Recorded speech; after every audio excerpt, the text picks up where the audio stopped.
This is a summary of Chapter 10 in Lord of the Flies. So, yes, in Chapter 9, Simon does pass away. And now we're moving on to how the boys respond to his death. So after Simon was brutally killed, Chapter 10 kind of starts with Piggy and Ralph attempting to have a conversation about what happened. But they're kind of in denial, which is like the first where most people go when something super devastating like that happens. Sam and Eric, the twins, Ralph and Piggy are all in denial about what had happened. Jack's group, though, they become even more dehumanized. They imprison innocent boys like Wilfred for no reason. There's no reason to why Jack decides to want to tie him up.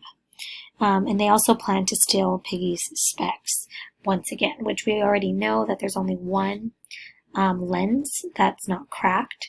So if this second lens does crack, guess what, guys? There's no more fire.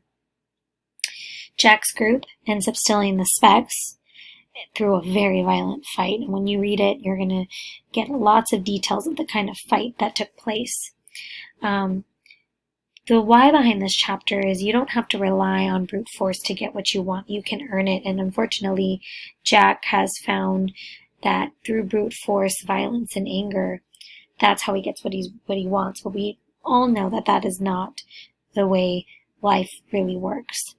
Go ahead and read Chapter 10 and complete the study guide. I am asking for textual evidence, just because I want to make sure you're reading closely and not relying on my summaries, okay?